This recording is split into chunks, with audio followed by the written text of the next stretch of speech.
안녕하세요. 대기업에서 여행 산업을 담당하고 있는 담당 멘토 김기동입니다. 자, 오늘은 소비 양극화에 따라서 전략을 짜고 있는 노랑풍선 저와 함께 살펴보도록 할 텐데요. 일단 금일 같은 경우에는 노랑풍선이 가성비 패키지를 추진했다고 했기 때문에 여기에 대한 내용 저와 함께 살펴보도록 하겠습니다. 그리고 또 이제 최근에 계속해서 노랑풍선이 이렇게 중국의 여객이 증가를 하고 있다 보니까 중국 노선 확장으로 이제 실적도 기대해 볼 수 있다는데요. 여기에 대한 내용도 함께 살펴보도록 하겠습니다. 이제 마지막으로 노랑풍선의 차트를 저와 함께 좀 간단하게 보시면 노랑풍선 같은 경우엔 최근에 여행업의 호조 그리고 기대되는 실적에 따라서 이렇게 주가가 상승을 하고 있는 좋은 모습을 보여줬습니다. 하지만 현재 좀 조정을 받고 있는 모습을 보여주고 있는데요. 따라서 이러한 조정 중에 반등을 위해서 저희가 어떠한 부분들 지켜봐야 되는지 그리고 어떠한 대응 전략을 짜는 게 좋을지까지 여러분들에게 자세하게 설명해 드릴 테니까요. 영상 시청해주시기 전에 구독과 좋아요 한 번씩만 눌러주시기를 부탁드리도록 하겠습니다. 자, 최근에 노랑풍선 중국에 계속해서 집중을 하고 있는 모습을 보여주고 있습니다.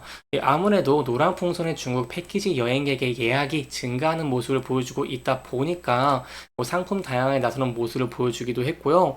중국팀 인원을 충원을 하면서 이렇게 중국에 집중을 하면서 실적에 대한 기대감이 증가를 하고 있는 상황입니다. 이러한 상황에서 최근에 계속해서 고물가이기 때문에 가성비를 추구하는 여행객들이 많았습니다. 이런 고객을 위해서 프리미엄을 상품을 찾는 고객들과 소비 양극화가 이어지고 있기 때문에 가성비라던가 가심비, 가잼비 등 이렇게 효율성이 좋은 상품 패키지를 좀 보이고 있는 모습을 보여주고 있는데요. 구체적으로 중국의 4대 문명의 발생지로 유명한 황화라던가 아니면 중국의 그랜드 캐니언으로 불리우는 태양대 협곡 등을 관광할 수 있는 일정 등을 좀 추가를 하면서 이런 패키지를 계속해서 좀 보여주고 있는 모습을 보여주고 있습니다. 또한 이런 가성비라고 하면은 이런 패키지에 대한 거부감이 있기 때문에 예약률이 많이 줄어드는 것이 아니냐라는 우려가 좀 많을 수 있겠는데요. 하지만 그럼에도 불구하고 노란풍선 같은 경우에는 이런 가성비 제품에도 좀 긍정적인 전략을 짰습니다. 바로 특히 이런 가심비 제품에는요. 장각의 직항 노선 이용이라던가 아니면 버스 탑승을 좀 최소화하면서 피로감을 덜어주면서 제가 항상 걱정을 했던 전일정 노쇼핑 그리고 노팁, 노옵션 등이 진행되면서 이 경비의 부담이 없기 때문에 여기에 대한 예약률도 저희가 증가하는 것 기대해 볼 수 있겠다라고 볼 수 있겠습니다. 사실 예약률이 증가라는 모습을 보여주게 된다고 한다면요. 실적이 큰 폭으로 증가를 할 것이고 그렇다면 앞서인 노란풍선의 주가의 상승과 저희가 연결지어 생각해 본다고 한다면 추가적으로 상승 추세를 유지될 가능성도 매우 높아진다라고 볼 수 있겠죠. 그래서 저희가 앞으로도 노랑풍선이 어떠한 패키지 상품을 선보이는지 그리고 거기에 대한 예약률이 어떤지 함께 좀 추적해 나가는 것이 좀 중요하다라고 볼 수 있겠습니다. 그렇다면 앞으로의 전망을 보기 위해 저희가 어떠한 부분들을 지켜봐야 될까요? 여행 수요는 항상 긍정적이다라고 말씀을 드렸고요. 두 번째로 말씀을 드리고 싶은 게 있는데요. 바로 노란풍선의 중국에 대한 내용입니다. 노란풍선 최근에 중국에 좀 집중을 하고 있는 모습을 보여주고 있습니다. 이러한 상황에서 저희가 앞으로의 수요를 견인할 수 있는 내용들을 보기 위해서는 중국의 항공 노선을 확장을 하는지 여기에 대한 내용들을 좀 살펴보는 것이 중요할 것 같은데요. 여기에 대한 내용 함께 살펴보면 최근에 이제 FSC뿐만 아니라 LCC들도 중국 노선을 확장을 하고 있는 긍정적인 모습을 보여주고 있습니다. 이렇게 오는 31일부터 10월 26일까지 이렇게 7개월간 중국 노선 운항을 넓히는 계획을 짜고 있기 때문에 제가 이러한 상황에서 봤을 때 노란풍선 같은 경우에는 중국 패키지 상품에 좀 집중을 하고 있는 모습을 보여주고 있다 보니까 제가 10월 26일 7개월간 중국 노선 운항을 넓힘에 따라서 실적이 증가하는 것 기대해 볼 수 있겠다라고 할 수 있겠고요. 또한 추가적으로 말씀을 드리고 싶은 게 이제 여러분들도 많이 아시겠지만 최근에 중국의 여객이 계속해서 증가를 하고 있는 모습을 보여주고 있습니다.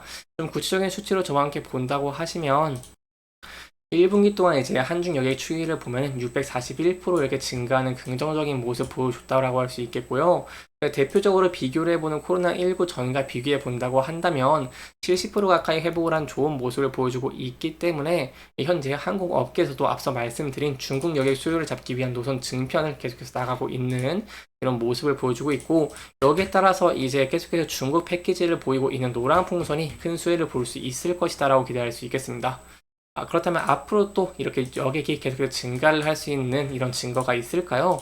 이런 근거 좀 간단하게 설명을 드리면요. 현재 항공 수요, 제가 말씀드린 것처럼 계속해서 이어지고 있고요. 한중 운수권도 상당히 여유가 있기 때문에 이런 면을 저희가 봤을 때 향후에 중국의 여객 수위가 증가를 하면서 노랑풍선도 긍정적인 실적 기대해 볼 수 있겠다라고 볼 수 있겠습니다. 그리고 또 추가적으로 말씀을 드리고 싶은 게 있는데요. 최근에 관광노선 탑승률 같은 경우에는 전년 대비 일정 부분 회복을 하는 긍정적인 모습을 보여줬고 아직 30%에서 40%인 것도 있기 때문에 추가적으로 늘어나는 것도 기대해 볼 수 있겠다라고 볼 수 있겠습니다. 아직 노란풍선 같은 경우에는 1분기에 대한 실적이 나오지 않았지만 제가 1분기 긍정적인 실적 기대해 볼 수 있겠다라고 할 수 있겠고요. 여기에 더해서 이제 계속해서 중국에 대해서 패키지를 선보이고 있고 노동 확장으로 좀 수혜를 볼 수 있을 것으로 기대됨에 따라서 저희가 앞으로 오는 2분기에도 긍정적인 실적 기대해 볼 수 있다는 내용 염두에 두시면 좋을 것 같습니다. 여기까지 저희가 이제 노란풍선의 이런 새로운 패키지 그리고 향후 긍정의 전망 살펴봤고요. 시적인 부분 간단하게 살펴보도록 하겠습니다. 노란풍선 같은 경우는 최근에 여행 업계가 호조를 띠고 있는 모습을 보여주고 있고 계속해서 여행의 수요가 증가를 하고 그리고 앞으로 여기 전망도 밝기 때문에 주가가 바닥권에서 반등하는 긍정적인 모습을 보여줬습니다.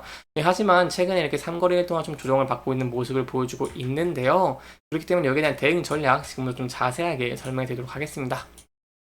차트를 크게 보시면 이 노란풍선 차트를 크게 봤을 때 향후 이제 긍정적인 전망을 이렇게 가시화되면서 주가가 상승하는 모습을 보여주게 된다고 한다면요.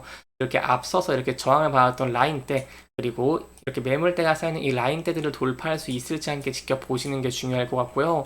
앞서 저희가 사례로 봤을 때 이 라인대에서 높은 거래량과 함께 돌파를 했지만 이게 바로 다시 윗꼬리를 달고 하락하는 모습을 봤을 때 이 라인대를 돌파를 하고 안착하는 긍정적인 모습을 보여주게 된다고 한다면 여기에 대해서는 저희가 추가적인 상승 추세가 유지되는 것도 기대해 볼 수 있다라고 설명을 드려볼 수 있겠습니다. 그리고 이 라인대가 좀 중요한 이유가 한 가지 더 있는데요. 앞서서 저항을 받았던 장기 이동 평균선이 걸쳐져 있기 때문에 이 라인대를 높은 거래량과 함께 돌파할 수 있을지가 좀 굉장히 중요하다라고 좀 설명을 드려볼 수 있겠습니다. 이제 하락에 대한 전략도 좀 짜는 것이 중요하겠죠. 항상 긍정적인 실적들 좀 보유를 하고 있지만 여행업 같은 경우에는 매크로적인 변수에 많이 노출되고 있는 모습을 보여주는 것이기 때문에 만약에 이러한 변수 그리고 그 부정적인 전망으로 주가가 하락하는 모습을 보여주게 된다고 한다면 저희가 앞서서 저항을 받았고 그리고 이제 장기 이렇게 매물대가 쌓여있는 이 라인대에서 지지를 받을 수 있을지 함께 지켜보시는 게 굉장히 중요할 것 같고요. 또한 차트를 크게 봤을 때 이렇게 약 1년 동안 이렇게 1년 넘게 지지를 해주는 라인들이 있기 때문에 이 라인대에서 또 지지받을 수 있을지도 함께 지켜보시는 게 중요할 것 같습니다. 이렇게 이번 영상에서는 저희가 노랑풍선의 새로운 패키지에 대한 내용들 그리고 향후 긍정적인 실적을 기대해 볼 수 있는 내용들 짚어보면서 진행을 했고요. 해당 영상은 개인적인 의견이 많이 들어갔기 때문에 투자자분들의 주관적인 생각과 해당 내용을 토대로 현명한 선택을 하시면 좋을 것 같습니다. 이렇게 영상 잘 보셨다면 좋아요와 구독 부탁드리면서 오늘 영상 마무리하도록 하겠습니다. 끝까지 시청해주셔서 감사합니다.